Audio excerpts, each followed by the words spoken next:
Em Mateus 28:18, Jesus diz: todo o poder me foi dado no céu e na terra.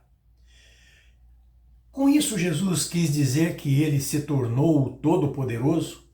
Essas palavras de Jesus trazem o sentido de que ele, a partir desse momento, ele se tornou o Todo-Poderoso do universo, ele tem todo o poder em todo o universo, que ele se igualou, que ele se nivelou ao Pai?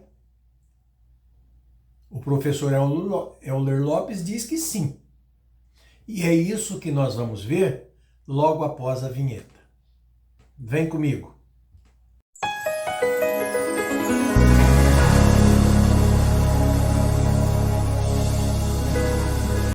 Queridos irmãos, amados ouvintes, nós estamos hoje aqui para analisar uma colocação do pastor Euler Lopes a respeito de Jesus, que, segundo a crença do professor, Jesus é Deus e, após a sua ressurreição, ele recebeu todo o poder no céu e na terra e logo ele se tornou o Todo-Poderoso. O professor Euler Lopes ainda usa o termo grego pantocrator para dar a Jesus esse adjetivo, que significa o Todo-Poderoso. Muito bem. Partindo do princípio da crença do professor Euler Lopes, eu até posso concordar com ele, já que ele acredita que Jesus é Deus, então eu posso concordar com ele que Jesus seria esse pantocrator. Partindo ainda do princípio de que o professor Euler Lopes é um professor admirável, o conhecimento dele é fabuloso e a forma como ele trabalha o grego é simplesmente fabulosa. Eu gosto muito de ouvi-lo quando ele trabalha a língua grega. E ele fez aí uma explanação completa da parte linguística do texto grego de Mateus 28:18, e eu aplaudo o professor Euler Lopes, por essa colocação. Muito boa, excelente colocação, do ponto de vista linguístico. Agora, do ponto de vista teológico, algumas lacunas ficaram. E outros pontos de vista precisam ser corrigidos, porque nós não podemos confundir o ponto de vista linguístico com o ponto de vista teológico. Gramaticalmente falando, o professor Euler está completamente correto. Ele deu uma explanação gramatical que envolve a morfologia, envolve a sintaxe, envolve a semântica, muito bem colocado, não temos nada a questionar. Agora, do ponto de vista teológico, aí sim nós precisamos fazer algumas observações. Até mesmo porque, quando nós analisamos uma língua, nós analisamos a língua dentro da cultura daquele povo que fala aquela língua, como no caso do grego. Quando eu vou analisar a língua grega, eu vou analisar a língua grega dentro da cultura do povo grego, porque aquela língua traduz o pensamento, as ideias, os costumes, as crenças daquele povo. Mas quando eu vou fazer a tradução desta língua para outra língua, de uma cultura diferente, eu vou ter que usar as palavras daquela língua, eu vou ter que usar as expressões daquela língua para traduzir o que eu penso nesta língua na qual eu estou falando.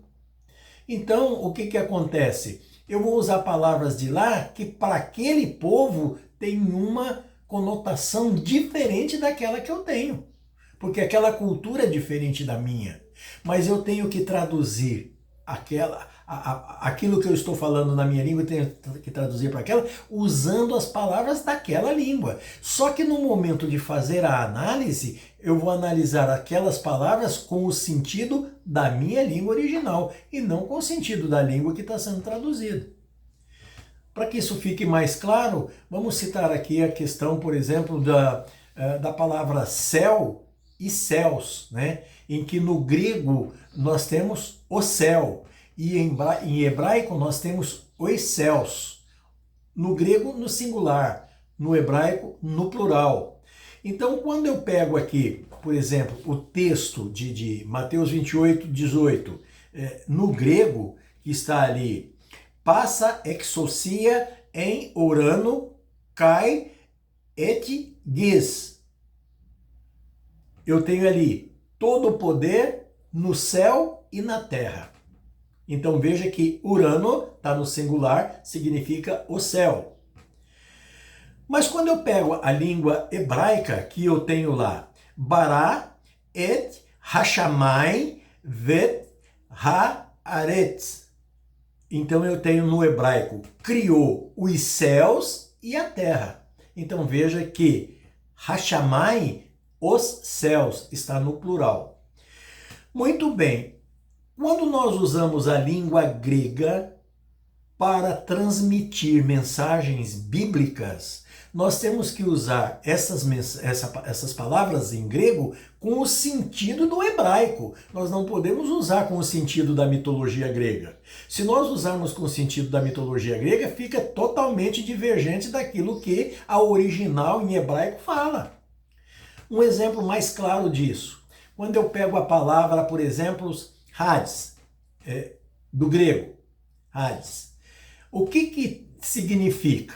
Muitas pessoas traduzem isso por inferno. E não deixa de estar certo, porque inferno é latim, Hades é grego. Então, as duas se correspondem.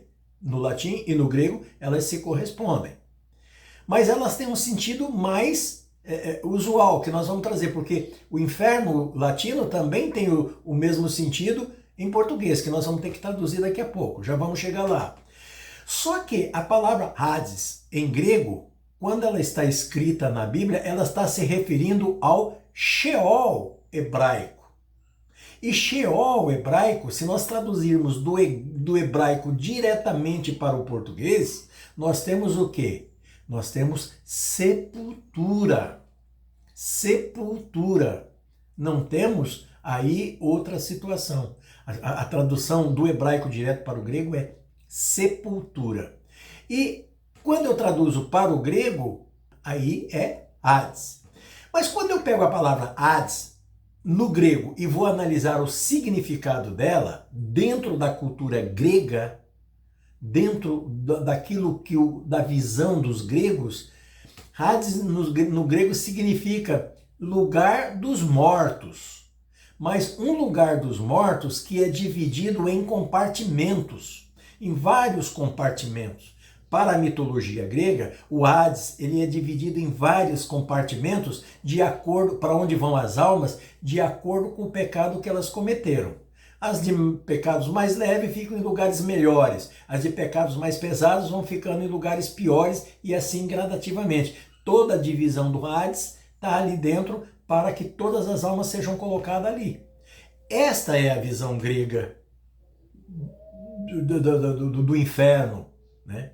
Mas na realidade, quando nós olhamos para a tradução do hebraico para o grego, nós não podemos pegar com esse sentido da cultura grega. Nós estamos trazendo do hebraico para o grego, então nós temos que trazer o sentido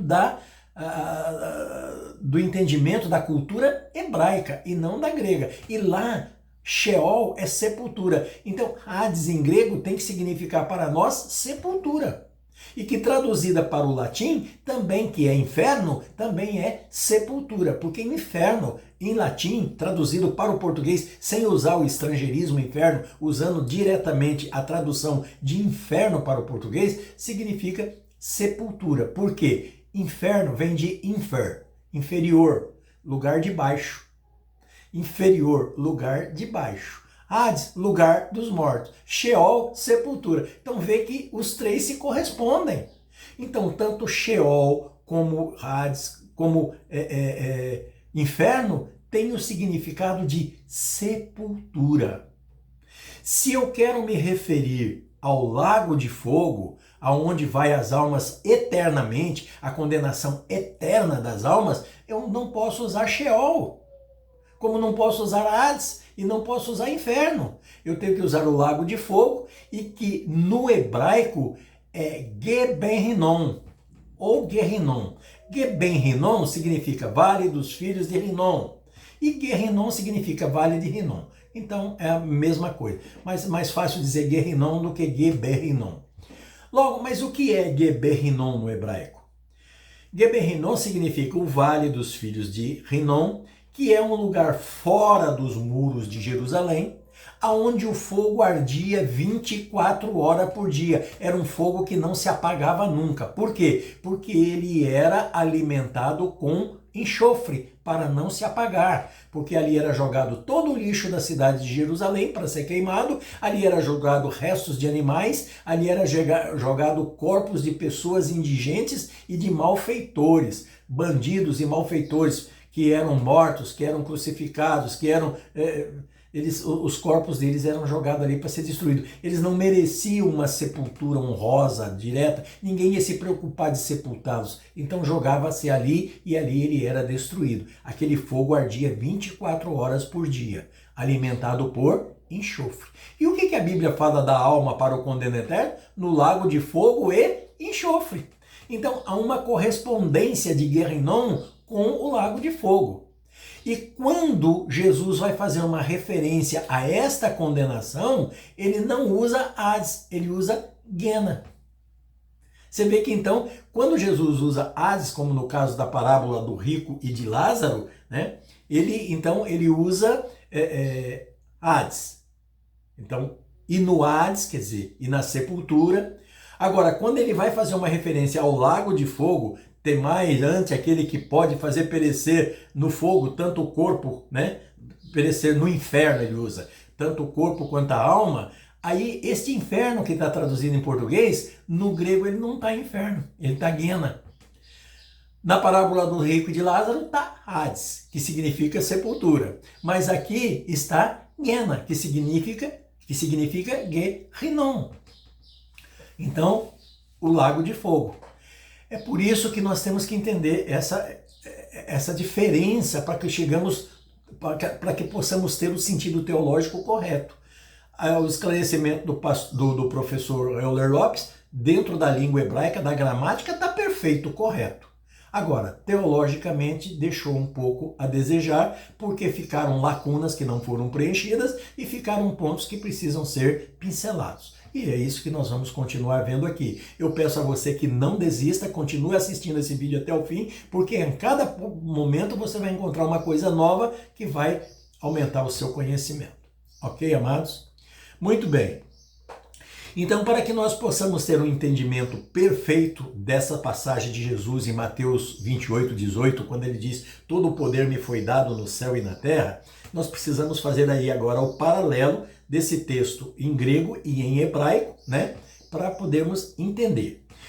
Em grego, como nós vimos, está lá, taça, exousia, en orano, kai et ges, quer dizer, todo o poder no céu e na terra.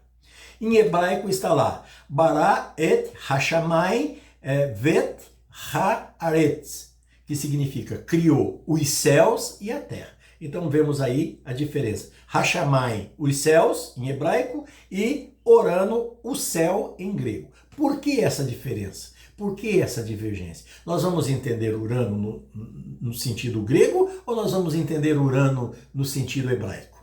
Aí é que vem o problema. Aí está o conflito teológico. Porque se nós estamos traduzindo do hebraico para o grego, se nós estamos com a visão hebraica dentro da cultura grega, nós temos que usar a palavra com o sentido do hebraico e não com o sentido do grego. E por que essa divergência? Muito bem. O professor Euler Lopes fez uma observação perfeita quando ele diz que aí nós temos um merisma, que é uma figura de linguagem que consiste em dividir um todo em duas partes opostas. Muito bem colocado, um merisma. Mas nós só temos esse merisma na língua grega, dentro da visão da cultura grega. E ele falou no grego, então ele está correto. Mas quando nós colocamos isso para o hebraico, aí não existe merisma. Por quê? Porque segundo o grego, a cultura grega, a mitologia grega, o universo ele é formado de duas partes opostas. Uma, o céu, e outra a terra. Daí a figura merisma, a figura de linguagem merisma. Então, dentro da cultura grega é isso que acontece. O universo está formado por duas partes. O céu, que é único, acima, e a terra, que é única, abaixo. Então, são duas coisas apenas, né? Duas divisões secas. Então, o céu é todo o espaço acima da terra, colocando como se um único céu. Muito bem, então dentro dessa visão grega temos aí um merisma, porque o grego acredita que acima da terra tudo é céu, e quando Jesus diz então, todo o poder me foi dado no céu e na terra, vai subentender-se que acima da terra, todo o céu, Jesus tem poder. E embaixo na terra, ele também tem poder. Logo, ele ficou com poder sobre todo o universo. Ele se tornou aquilo que no grego se chama de Pantocrator. Visão do professor Euler e que dentro da cultura grega está correta. Mas nós não estamos analisando as palavras de Jesus dentro da cultura grega. Jesus era judeu e estava pregando para judeu. Então veja bem, o evangelho de Jesus é para judeu, então é dentro da cultura judaica que nós temos que ver, não dentro da cultura grega. E dentro da cultura judaica sempre se acreditou que os céus são formados de camadas, não é um todo, são várias camadas, né? Inclusive, quando nós olhamos para a Cabalá hebraica, que determina 7 céus, né?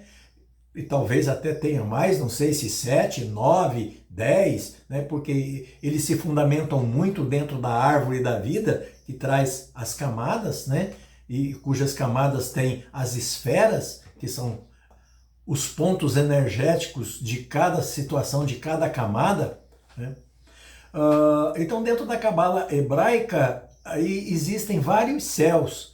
E a Bíblia, mesmo no Novo Testamento, ainda em grego, Paulo faz uma referência de que foi arrebatado até o terceiro céu. Ora, se existe terceiro céu é porque tem primeiro, segundo, terceiro. Ele não faz referência a mais, ele só para no terceiro. A Bíblia só fica no terceiro, mas subentende-se que pode haver mais céus também, não seja só os 3. Ou nós entendemos que há 3 ou que há mais de 3, mas a Bíblia não faz as referências a outros céus superior ao terceiro. A Cabalá faz, a Bíblia não. Então, o que nós precisamos entender aí é essa divergência, que a Bíblia traz essa divergência de vários céus, logo não temos um merisma, porque não temos duas partes opostas, nós temos vários céus para uma terra. E quando nós analisamos dentro desse contexto hebraico de diversos céus, nós vamos entender que Jesus tem todo o poder no céu e na terra. Agora, em qual céu desses 3, ou 7, ou 9, ou 10, qual é o céu que Jesus tem todo o poder? Aí que vem a questão teológica que precisa ser esclarecida. Porque, na realidade, se ele tivesse todo o poder em todo o universo, então ele seria o próprio Deus. E se ele é o próprio Deus, Deus seria ele e ele seria Deus, não teria Pai, Filho e Espírito Santo. Ele seria o próprio Deus aqui na Terra, o que é um absurdo, né? Encarar dessa forma. E se ele tem todo esse poder é porque, na realidade, ele é o Deus Todo-Poderoso. Quando nós olhamos lá em João 14, 28, nós encontramos Jesus dizendo, vou para o Pai, porque meu Pai é maior do que eu. Olha, João 14, 28, Jesus diz, eu vou para o Pai, porque meu Pai é maior do que eu. Logo, eles não são a mesma pessoa. Não são a mesma. Jesus e o Pai não é o mesmo. Porque se fosse, ele dizia, volto para o meu lugar, e não vou para o meu Pai. Então veja que existem várias situações a ser analisadas. Logo, quando nós entendemos que Jesus está dizendo que todo o poder foi dado a ele no céu e na terra, ele não está se referindo a todo o contexto do universo, mas a um céu em especial, um céu específico. E qual seria este céu?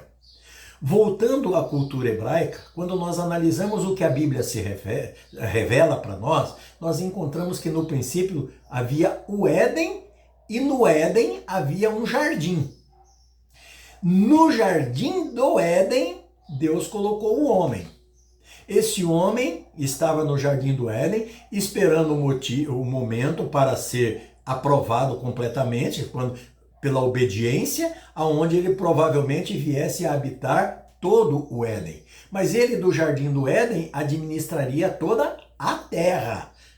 O jardim do Éden e o Éden, um plano espiritual, da onde o homem, Adão, governaria toda a terra. Mas Adão pecou, errou, desobedeceu, morreu espiritualmente e foi expulso desse jardim e mandado para a terra. E a terra ficou sob maldição por esse pecado de Adão. Muito bem, Yeshua agora vem para quê? Para pagar esse pecado. Ele vem agora para sair, ele nascido nessa mesma terra sob maldição, ele que estava agora vivendo num mundo sob maldição, nascido do ventre de uma mulher sob maldição. Então ele agora vai vencer esta maldição, passar por toda sorte de provação, ele não vai ceder a nenhuma, ele vai vencer por obediência a Deus, vai dar a sua própria vida para não negar o nome de Deus, ele vai dar a sua própria vida, né? Então ele vai fazer o quê? Ele vai deixar esse mundo terreno, ele vai vencer esse mundo terreno, vai morrer para esse mundo terreno para galgar o espiritual, voltando à condição original de Adão, trazendo as coisas para a condição original de Adão, porque a Bíblia diz que Jesus é o segundo Adão. Então o primeiro Adão pecou, o primeiro Adão morreu espiritualmente para viver carnalmente. O segundo Adão vai morrer carnalmente para viver espiritualmente. Então faz o caminho contrário e volta ao mesmo ponto de partida, que era o objetivo inicial, o primeiro propósito de Deus. Então, este céu do Éden, que nós podemos comparar aqui, que talvez seja o primeiro, não sabemos definir se é o primeiro ou o segundo, mas por uma lógica aparente, nós vamos para a inferência de que ele é o primeiro, ou talvez o segundo, ou quem sabe até o terceiro, onde Paulo se referiu. Não sabemos se é o primeiro, o segundo ou o terceiro, mas é um céu específico dentre os outros.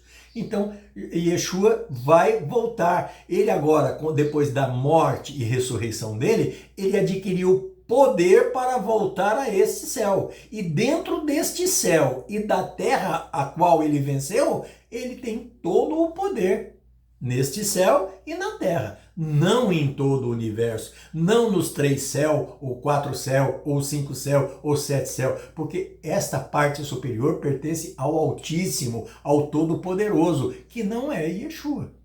E ele próprio diz isso lá em Mateus 14, 28, quando ele diz: vou para o Pai, porque o meu Pai é maior do que eu. Então veja que ele já estabelece essa diferença.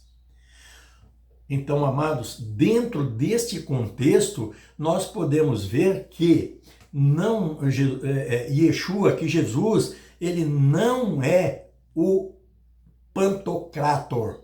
Pantocrator é o Altíssimo. Pantocrator, do grego, é o Deus Todo-Poderoso. Pantocrator, do Deus, no grego, é o Criador dos céus, da terra e de tudo que existe. Este é o Pantocrator que o grego se refere, não Yeshua.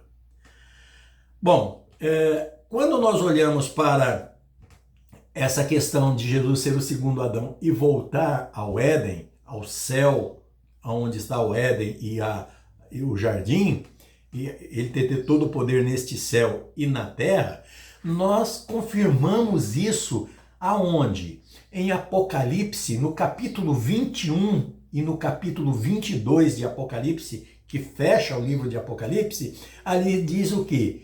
Que João viu um novo céu e uma nova terra. Por quê? O primeiro céu e a primeira terra passaram e o mar já não existe. Então, quantos cataclismas houveram sobre a Terra, meteoros caindo, estrelas caindo do céu, explosões, terremotos e tudo quanto foi coisa para a transformação da Terra. A Terra foi totalmente transformada. Ela não é mais o que ela é hoje. Ela não será mais o que ela é hoje. Ela será uma terra totalmente transformada. O mar já não existe.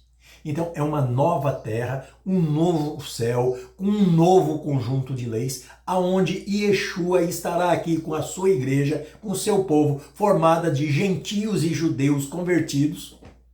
Ele estará aqui regendo este novo céu, esta nova terra, e aqui ele será o Deus. Dentro deste contexto do universo, deste novo céu, desta nova terra, habitando aqui, aqui ele será o Deus. Porque diz, em Apocalipse diz que a nova Jerusalém descerá do céu como uma noiva ataviada para o seu noivo. E se instalará na terra. E aqui haverá o resplendor da glória de Deus. Não precisará ter dia nem ter noite, porque o resplendor da glória de Deus vai iluminar todas as coisas. Então aqui Yeshua estará. E nesta nova Jerusalém não haverá templo, porque o Espírito, a glória, a Shekinah de Deus é que estará aqui dominando todas as coisas. Não haverá sacrifícios de animais, não haverá sacrifícios humanos, não haverá nada. Aqui será um lugar de luz, de paz para aqueles eleitos do Senhor, aqueles que estiveram com Cristo, os que morreram em Cristo e os que foram arrebatados, habitarem com Cristo nesta nova Jerusalém, neste novo céu, nesta nova terra. É isto que teologicamente se diz, que a Bíblia diz, essa visão teológica que ela dá e que nós podemos confirmar lá em Apocalipse 21 e no capítulo 21 e no capítulo 22. Amém, meus amados? Que Deus abençoe você que assistiu esse vídeo até aqui, abençoe ao professor Elder Lopes para que continue com este gabarito tremendo, com essa boa vontade que ele tem de dar aulas muito claras, muito precisas, muito profundas do grego, da gramática grega, e que Deus ilumine a sua mente para que você tenha um entendimento correto das palavras de Deus, de tudo aquilo que Deus tem revelado para a humanidade que agrada a vontade de Deus, e que o Espírito Santo mostre a você a cada dia qual é a boa, agradável e perfeita vontade de Deus para a sua vida. Amém?